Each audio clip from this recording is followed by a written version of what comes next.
I hope you all are doing great. आज हम करेंगे अपना लैब पार्ट 2 सिस्टमिक माइकोसिस का। ठीक है, पार्ट 1 के अंदर हमने सिस्टमिक माइकोसिस की इंट्रोडक्शन देख लिया था और 2 स्पीशीज़ को पढ़ लिया था। अब जो हमारी लास्ट की 2 स्पीशीज़ रहती थी, ब्लास्टोमाइसीस एंड पैराकॉक्सिडोइड्स, आज हम उनको कवर करेंगे। ठीक है, अगर आपने वो पार्ट 1 नहीं देखा है तो डिस्क्रिप्शन में उसका लिंक ऐड है, पहले पार्ट 1 देखें ताकि सीक्वेंस से आपका चैप्टर कंप्लीट हो। ठीक है, तो सो लेट्स स्टार्ट। ब्लास्टोमाइसीस, सबसे पहले आपने क्या करना है, डिजीज़ देखनी है। तो ये आपके पास डिजीज़ करवाता है ब्लास्टोमाइकोसिस।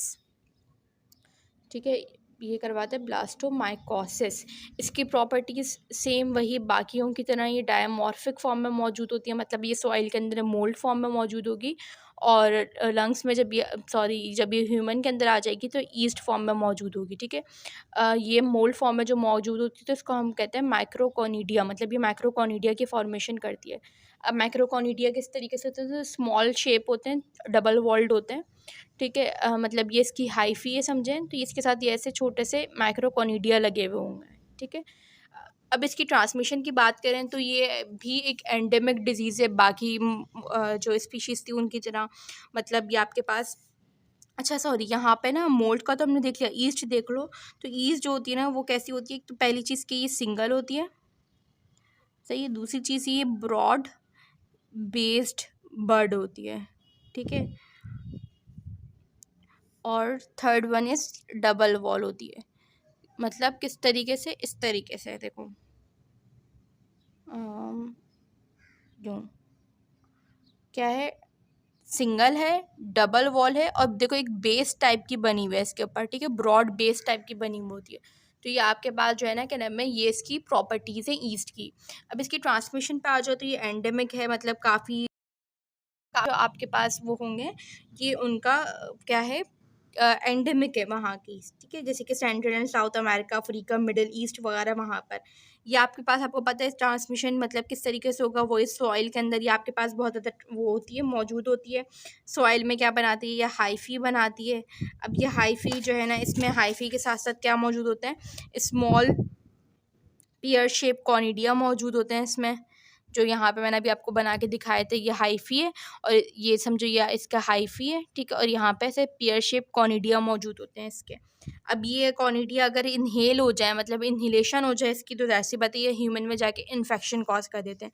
इसकी पैथोजेनेसिस वही कि जैसे बताइए इनहेल हो रहा है तो ये कहाँ पर जाएगा, रिस्पायरेटरी ट्रैक्ट में जाएगा। रिस्पायरेटरी ट्रैक्ट में जाने के बाद ये वहाँ पर जाके ना एसिम्प्टोमेटिक डिजीज़ कॉज कर देता है। और अगर इसकी डिसेमिनेशन हो जाए तो ये अल्सरेटेड लीजन्स कर देता है, कहाँ के, स्किन के। Ulcerated lesions of skin, bone and other sides, ये भी, लेकिन बेसिकली कहाँ पर, स्किन में। लैब डायग्नोसिस सबसे पहले तो हम यही देखेंगे कि अगर हमें नज़र आ गया कि ईस्ट है विद ब्रॉड बेस्ड बर्ड, तो पहली चीज़ तो आप फ़ौरन से पता चल जाएगी कि ये ब्लास्टोमाइसीस है। ठीक है, दूसरा फिर हम वही पीसीआर टेस्ट भी करके चेक कर सकते हैं अगर ये नज़र नहीं आ रहा, या हम हाइफी देख सकते हैं। अगर हाइफी में हमें माइक्रोकोनिडिया नज़र आ गए तो हमें जब भी पता चल जाएगा कि इसमें लैब डायग्नोसिस में कि क्या है। सीरोलॉजिकल टेस्टिंग इतनी ज़्यादा कोई ख़ास इंपॉर्टेंट नहीं है और ना ही आपके पास पीसीआर की इतनी ज़्यादा वैल्यू है। इन दो को हम देख सकते हैं।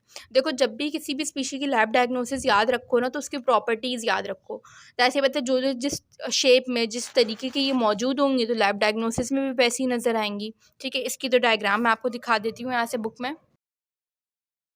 यहाँ नज़र आ रहा है, ये नज़र आ रहा है, ब्रॉड बेस्ड बर्ड है, डबल वॉल है। ठीक है, ये कॉनिडिया है इसकी। अब ये आपके पास ये हाइफी है और ये छोटे छोटे से इसमें बने हुए हैं माइक्रोकॉनिडिया है। अगर हिस्टोपैथो की डायग्राम आ जाती है तो ये डबल आपको नज़र आ रहे हैं, ब्रॉड बेस्ड, तो आपको पता चल जाएगा फ़ौरन से ही कि ब्लास्टोमाइसीस मौजूद है।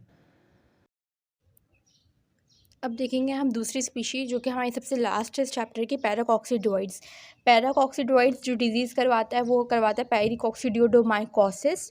इसकी प्रॉपर्टीज सेम वही, डायमॉर्फिक है, सॉइल के अंदर मोल्ड फॉर्म में मौजूद होगी, टिश्यू के अंदर ईस्ट फॉर्म में होगी। अब इसकी जो ईस्ट होती है वो कैसी होती है, पहली चीज़ तो ये कि थिक वॉल्ड होती है और मल्टीपल बर्ड्स होती हैं। जैसे ब्लास्टोमाइसिस में हमने देखी थी एक सिंगल ब्रॉड बेस्ड बर्ड थी, इसमें क्या होती है कि मल्टीपल बर्ड्स नज़र आ रही होती हैं आपको। ठीक है, ये मल्टीपल बर्ड्स होने की वजह से इसको हम कहते हैं शिप कैप्टन्स व्हील।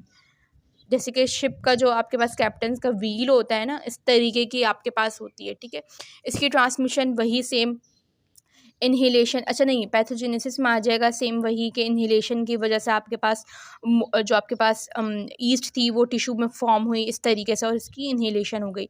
ये अल्सरेटेड लीजन करवा देता है फेस एंड माउथ में। Ulcerated lesions on face and mouth. Blastomycosis किस में करवाया था? स्किन में करवा रहा था। ये आपके पास फेस एंड माउथ में करवाया था। अच्छा, इसकी ट्रांसमिशन ये एंडेमिक है, जिस जगह पर होती है वहाँ पर ही पाई जाती है, मतलब जिस मुल्क में ये फैली हुई बीमारी तो ये वहीं पर ही होगी। इसके लैब डायग्नोसिस में तो सबसे पहले हम यही चेक कर लेंगे कि अगर आपको ईस्ट नज़र आ जाए मल्टीपल बर्ड्स की फॉर्म में तो आपको पता चल जाएगा कि आपके पास ये या जिसको हम बोलते हैं शिप्स कैप्टन व्हील, इस फॉर्म में अगर नज़र आ गई तो आपको पता चल जाएगा कि ये पैराकॉक्सीडोइड्स मौजूद है, या फिर हम पीसीआर टेस्ट या एलिसा टेस्ट भी करके देखेंगे। इसकी डायग्राम आप देख सकते हैं यहाँ पर, ये आपको नज़र आ रहा है, देखो इस तरीके की बहुत सारी मल्टीपल बर्ड्स नज़र आ रही हैं, लिखा हुआ भी शिप कैप्टन्स व्हील, ठीक है। तो ये आपके पास कहलाती है पैराकॉक्सीडोइड्स। अच्छा बच्चों, जब हमने पूरी चारों स्पीशीज़ डिटेल में देख लें तो आई होप कि अब आप लोगों को ये वाला चार्ट बहुत अच्छे से समझ आ जाएगा। ये चार्ट हमने पार्ट 1 में भी देखा था वीडियो के, तो इसमें सिर्फ यही चीज़ें हमने देखनी थी कि जितनी भी स्पीशीज़ हैं पहले तो आपको नाम याद होने चाहिए। वाइवा में आपसे ये पूछ सकते हैं कि बता दो सिस्टमिक माइकोसिस कौन कौन सी, आपने सबको बता दिया। अच्छा, कौन किस फॉर्म में मौजूद होता है आपको ये पता होना चाहिए, जैसे कि कॉक्सीडोइड्स स्फेरिकल में मौजूद होता है। हिस्टोप्लाज्मा मैक्रोफेजेस के अंदर ईस्ट मौजूद होती है। Blastomyces single broad based bud होती है और ये मल्टीपल बर्ड्स होती है, जिसको हम शिप कैप्टन व्हील भी कहते हैं। क्लिनिकल फाइंडिंग्स की कौन क्या क्या डिजीज़ कॉज करवाता है और इनकी लेबोरेटरी डायग्नोसिस। तो इस चैप्टर के अंदर बस यही छोटा मोटा सा है, ये सही, इन सब चीज़ों को देख लिएगा। आई होप का आपको समझ आया होगा। Next and last chapter is our opportunistic mycosis, जो कि बहुत इंपॉर्टेंट है, तो उसकी वीडियो देखना मत भूलिएगा। अल्लाह हाफिज़।